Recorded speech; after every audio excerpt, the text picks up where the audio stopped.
회오리 바람과 속삭임 가운데 삶의 페이지에는 수천 개의 태양의 따뜻함으로 발산하는 확고한 진리가 있습니다. 이 진실은, 부인할 수 없는 사실은 여러분이 하나님께 엄청나게 중요하다는 것입니다. 창조의 새벽부터 지금 이 순간까지 성경 이야기는 하나님이 그분의 백성을 끝없이 보살피신 것에 대한 증거로 신성한 보호에 관한 이야기를 엮어냅니다. 마치 모든 페이지의 모든 말이 너희는 내게 중요하다. 너희는 중요하다. 정말 중요하다고 말씀하시는 창조주의 심장 박동을 반영하는 것과 같습니다.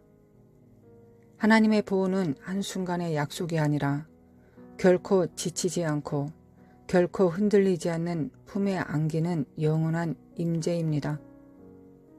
혼란의 순간과 불확실한 순간에도 여러분은 잊혀지지 않고 버림받지 않았다는 것을 기억하십시오. 여러분은 매우 소중히 여김을 받고 있고 끝이 없는 사랑을 가지신 하나님의 맹렬한 보호를 받고 있기 때문입니다.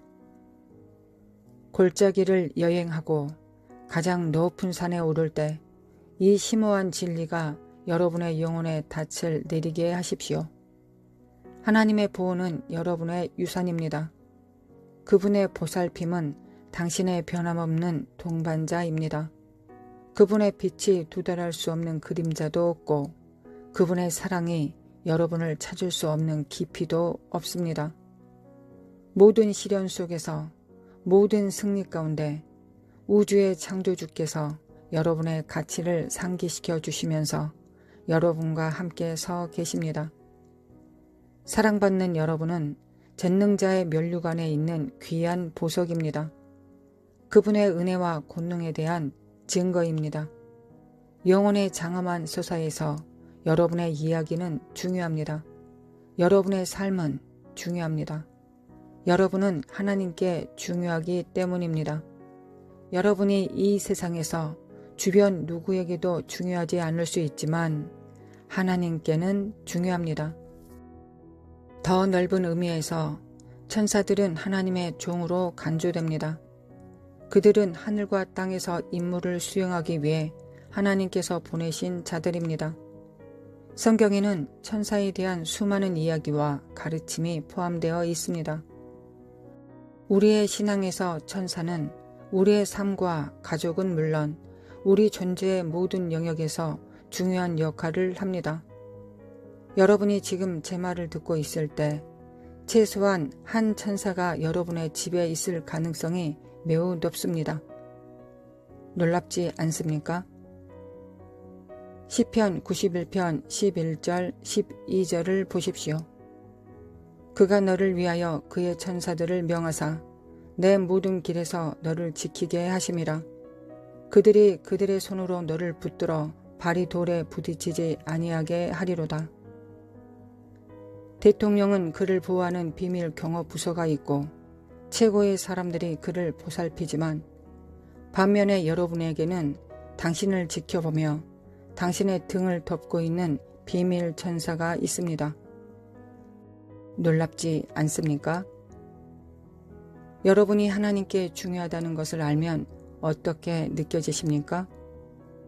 여러분이 세상에서 중요하다고 느끼지 않을 수도 있고 정부의 눈에는 당신이 단지 사회보장번호로 전락할 수도 있지만 여러분은 하나님께 중요합니다.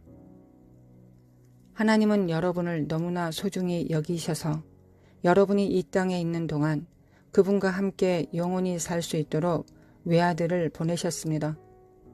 게다가 여러분이 이 땅에 있는 동안 하나님의 천사들이 여러분을 지켜보고 있습니다. 일부 교회에서는 천사나 초자연적인 것의 존재를 부정하려는 거짓 교리를 주장합니다. 성경은 우리에게 실제적이고 실질적인 존재에 대해 분명히 알려주기 때문에 이 사실을 무시하는 것은 현명하지 않습니다. 하나님은 특별한 일을 위해 천사들을 보내신 경우가 있습니다. 하나님께서는 롯에게 천사를 보내셨습니다.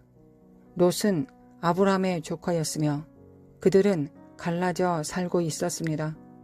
롯은 소돔과 고모라로 갔습니다. 그 성읍에 사는 사람들의 죄가 너무 커서 하나님은 그들을 멸하시기로 결정하셨습니다. 천사가 임박한 멸망에 대해 경고하고 롯과 그의 가족을 성 밖으로 인도하기 위해 보내졌습니다. 창세기 19장 1절을 보십시오. 저녁 때 그 두 천사가 소돔에 이르니 마침 롯이 소돔 성문에 앉아 있다가 그들을 보고 일어나 영접하고 땅에 엎드려 절하며, 이 천사들의 주된 임무는 롯의 가족을 멸망으로 예정된 성읍에서 이끌어내는 것이었습니다. 창세기 19장 16절은 더 많은 것을 우리에게 보여줍니다.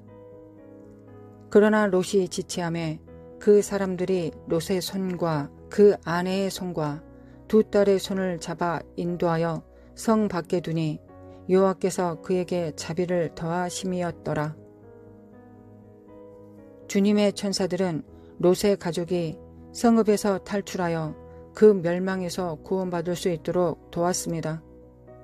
그처럼 성경 어디에서도 하나님이 그분의 백성을 보호하고 안내하고 인도하기 위해 천사들을 사용하시는 것을 중단하셨다는 내용은 없습니다. 이 천사들은 항상 여러분 주위에 있습니다. 결코 여러분에게서 눈을 떼지 않습니다. 여러분의 집에 천사가 있습니다. 야곱의 꿈에서 그는 천사들이 사다리를 오르내리는 것을 보았습니다. 때때로 우리는 이 꿈의 의미를 간과합니다. 사다리 꼭대기는 주 하나님 자신을 나타냅니다. 이는 천사들이 할당된 임무를 수행하면서 하늘과 땅 사이를 끊임없이 이동하고 있다는 것을 의미합니다. 그들은 하나님 앞에서 나가 명령받는 일을 계속해서 수행합니다. 그들의 책임 중 하나는 여러분과 가족의 안전을 보장하는 것입니다. 천사들은 항상 여러분의 집에 있어 여러분을 돌보고 있습니다. 하나님은 그들을 여러분과 함께 있도록 보내셨습니다. 불행하게도 우리는 종종 이 천사들이 일어나지 못하도록 하는 위험한 상황을 인식하지 못합니다. 그래서 우리는 그들의 존재를 당연하게 여기는 경향이 있습니다. 그들이 개입하여 구사일생으로 위험한 상황으로부터 우리를 보호한 모든 시간을 보지 못할 수도 있습니다. 이것이 바로 우리가 때때로 그들의 존재를 간과하는 이유입니다. 그러나 성경은 그들의 실체를 확인합니다. 천사들이 우리를 지켜보고 있는 영들이라는 사실을 확증합니다. 여러분의 집에 천사가 있을 수도 있습니다. 만약 하나님이 엘리사의 종에게 하셨던 것처럼 여러분의 눈을 뜨게 하신다면 여러분이 보고 경험하는 것에 놀라게 될 것입니다. 우리를 둘러싸고 있는 진정한 영의 세계가 있습니다. 우리는 인간의 세계에만 존재하는 것이 아닙니다. 우리는 사람과 영적 존재가 모두 거주하는 세상에 살고 있습니다. 마태복음 18장 10절에서 예수님은 어린아이들을 업신여기지 말라고 가르치셨습니다. 왜냐하면 그들의 천사들이 하늘에서 하늘에 계신 아버지의 얼굴을 항상 배웁기 때문입니다. 이것은 하나님의 자녀들을 돌보고 보호하도록 배정된 천사들이 있다는 것을 강조하고 있습니다. 이 천사들은 하늘에 계신 하나님 앞에 항상 접근하고 있습니다. 그러므로 여러분과 여러분의 가족은 여러분의 삶과 가정에 있는 하나님의 천사들의 세심한 보살핌을 받고 있음을 확신하십시오. 그들은 여러분의 삶과 가정의 안녕을 보장하고 해를 입지 않도록 보호하고 있습니다. 여러분은 하나님이 천사들을 여러분과 함께 있게 하시고 일어날지도 모르는 어떤 악으로부터 여러분을 보호하시기 위해 그들을 보내셨다는 것을 알고 위안과 평안을 찾을 수 있습니다. 그분의 신성한 섭리를 신뢰하고 그분의 천사들이 여러분을 신실하게 보호하고 있다는 것을 알고 안식을 누리십시오. 여러분을 대항하여 만들어진 어떤 무기도 성공하지 못할 것입니다. 이사야 54장 17절입니다.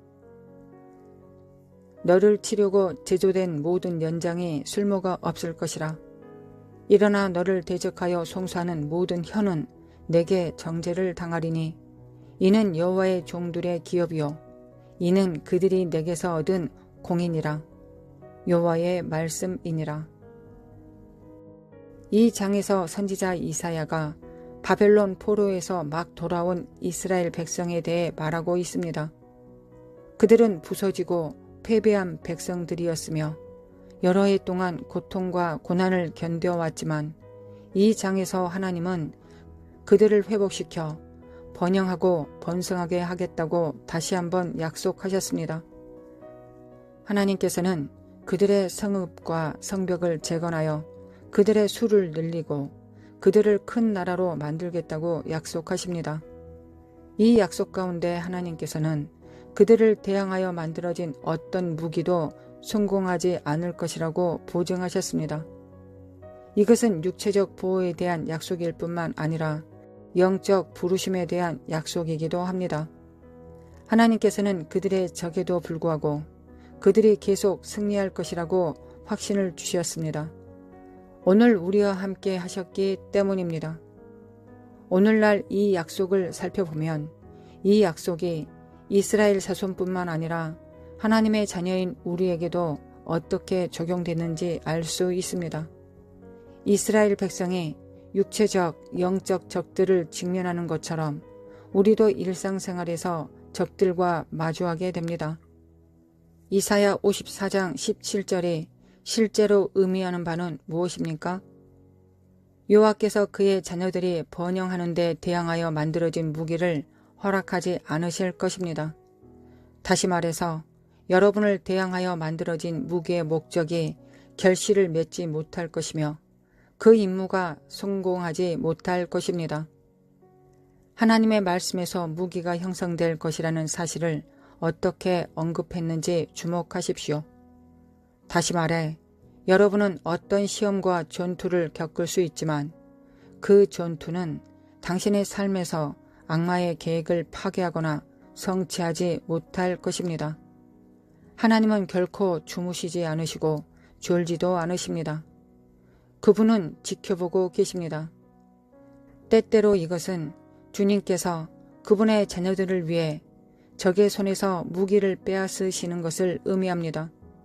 때때로 이것은 하나님이 그 무기가 치는 것을 허용하시지만 즉각적인 타격의 고통보다 더 큰 유익을 가져오는 것을 의미합니다. 여러분을 향한 사탄의 악한 계획들을 파쇄시키는 하나님의 섭리에 놀랍지 않습니까? 나쁜 상황을 좋게, 좋지 않은 상황을 더 좋게 바꾸실 수 있는 하나님이 놀랍지 않습니까? 창세기 50장 2절을 보십시오. 당신들은 나를 해하려 하였으나 하나님은 그것을 선으로 바꾸사 많은 백성의 생명을 구원하게 하시려 하셨나니. 아멘.